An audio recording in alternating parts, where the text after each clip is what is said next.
Start. Sir, I am thankful to the honorable members who have participated in this debate and generally welcomed the measure before the House. This amending measure of the Motor Vehicles Act, as honorable members may perhaps recollect, has had a very checkered career, and in fact this amending process started 10 years back. It went to the select committee stage and a certain finality was given to it at that time. Then it could not be pushed through. Later events made it necessary for further changes to be made in the amending measure, and I should think that this amending bill has come at a very opportune moment before the House, when the whole emphasis in the context of our planning is on the development of more and more transport capacity. I should like honorable members to view this question in that aspect, and if they do so, they will find that this bill provides for and enables various steps to be taken so that transport capacity can be fully developed. There was some mention about nationalization, and I thought the opposition to it, if any, was very mild and had become thoroughly modified in the course of these few months. It has come to stay, and that has been very well realized by honorable members who were not perhaps so happy as others regarding this question of nationalization. So, let us consider what is the task that is to be done by the various transport systems in the country, rail, road, and so on. There is a huge task to be performed by all these. They have to go hand in hand and perform this huge task. It is well known that the rail transport capacity that will be generated in the course of the next few years will not be able to move all the traffic. We have said so on several occasions.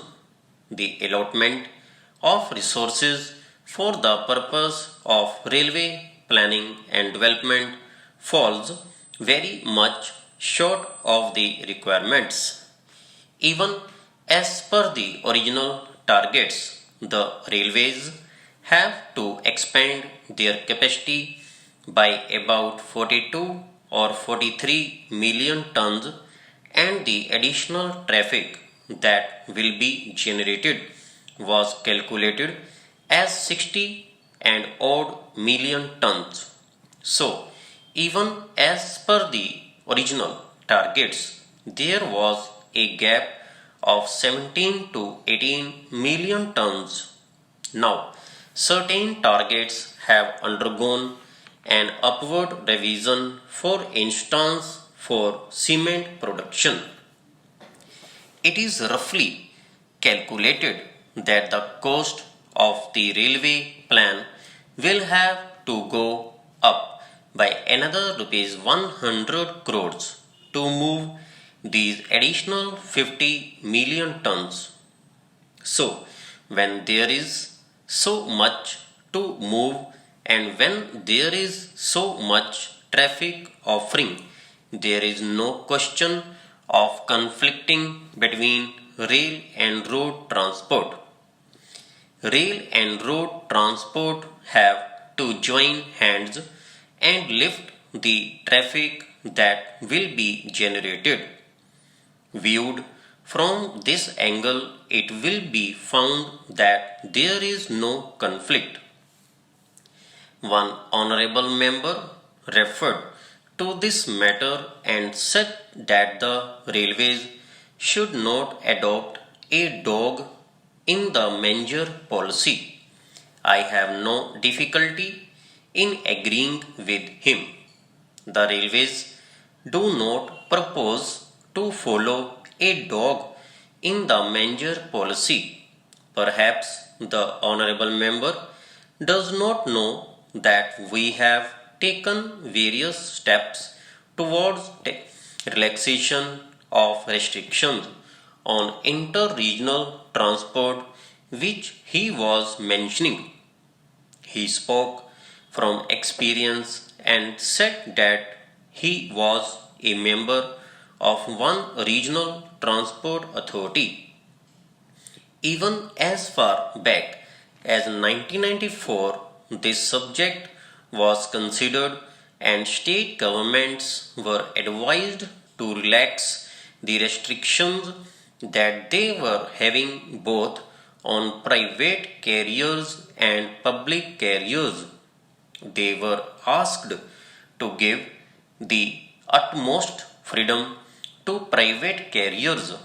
Perhaps the position is not very well realized that in our country the majority of the trucks are only public carriers. In other advanced industrialized countries, the majority are private carriers.